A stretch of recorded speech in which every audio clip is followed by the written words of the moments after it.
এই সিজনের জনপ্রিয় শাক হচ্ছে পাট শাক। কম বেশি সবাই পছন্দ করে। এই পাট শাকের রয়েছে অনেক স্বাস্থ্য উপকারিতা। আজকে আপনাদের সাথে এই পাট শাকের স্বাস্থ্য উপকারিতা এবং কাটা বাছা এবং ঝরঝরে করে রান্না করা সম্পূর্ণ ভিডিও শেয়ার করব। হ্যালো এভরিওয়ান, আসসালামু আলাইকুম। কেমন আছেন সবাই? কে কোথা থেকে ভিডিও দেখছেন অবশ্যই কমেন্টস করে জানাবেন। পাট শাক কারা কারা পছন্দ করেন, কিভাবে রান্না করেন, কিভাবে খেতে পছন্দ করেন অবশ্যই জানাবেন। কিন্তু পাট শাক তো অনেকভাবেই রান্না করা যায়, যেমন শুধু ভাজি, অনেকে ডাল দিয়ে রান্না করে। আমার মা একটা স্পেশাল রেসিপি বানাতো, সেটা হচ্ছে মাছের কাটা বেছে মাছ দিয়ে ভেঙে ভেঙে পাট শাক রান্না করতো। ওই রেসিপিটা আমার ভীষণ পছন্দ। তো যাই হোক, তো পাট শাকের স্বাস্থ্য উপকারিতা কী কী সেটা আপনাদের জানাই। পাট শাকের স্বাস্থ্য উপকারিতার মধ্যে রয়েছে হৃদরোগ, ক্যান্সার এবং স্থূলতা কমাতে সাহায্য করে, অ্যান্টিঅক্সিডেন্টে ভরপুর, কোষকে ক্ষতি থেকে রক্ষা করে এই পাট শাক, রোগ প্রতিরোধ ক্ষমতাও বাড়ায়। তো পাট শাক কম বেশি সবাই পছন্দ করে, আমিও পছন্দ করি। আমারও ভীষণ ভালো লাগে পাট শাক দিয়ে ডাল দিয়ে ভাত খেতে। তো যাই হোক, আজকে প্রথমে পাট শাকগুলো সুন্দর করে হাত দিয়ে ঝুড়ি করে নিচ্ছি। সুন্দর করে হাত দিয়ে ঝুড়ি করতে পারা মানে আমি পারি, খুব ছোটোকাল থেকেই পাট শাক বাছতে পারি আমি। পাট শাক সবাই বাছতে পারে না। তো যাই হোক, পাট শাকগুলো সুন্দর করে বেছে ধুয়ে নিয়েছি। এখন কড়াইতে আগে সেদ্ধ করে নেব। এখানে সেদ্ধ করার জন্য প্রথমে কাঁচামরিচ, পেঁয়াজ আর লবণ দিয়ে সেদ্ধ করব একটু ভালো করে।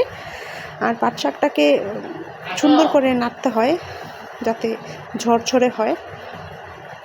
সুন্দর করে পেঁয়াজ, কাঁচামরিচ, লবণ দিয়ে সেদ্ধ করে নেব আগে।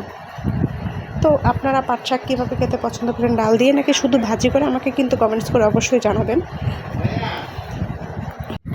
পাট শাকগুলো ভালো করে ঝরঝরা করে সেদ্ধ করব।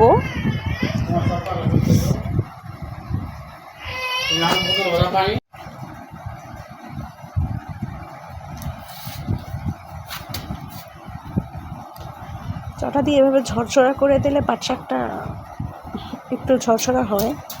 এই জন্য চটা দিয়ে বারবার নাড়াচাড়া দিয়ে ঝরঝরা করে নিতে হয় পাট শাক ভাজি করার সময়।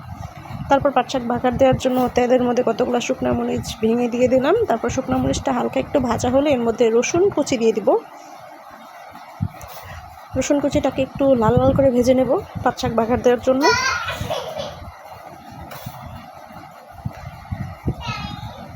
আমার শ্বশুরবাড়িতে সবাই বলে আমি নাকি খুব সুন্দর শাক রান্না করতে পারি, সেটা যেই শাকই হোক, লাউ শাক, পুঁই শাক, পাট শাক, তারপর হচ্ছে পাঁচমিশালি শাক, সব শাকই নাকি আমি খুব সুন্দর রান্না করতে পারি। পাট শাকটা আমার হাতে খুব ঝরঝরা হয়, এজন্য আমার শাশুড়ি শ্বশুর দুজনেই আমাকে দিয়ে রান্না করে পাট শাক বা যে কোনো শাকটাই আমাকে দিয়ে রান্না করতে বলে।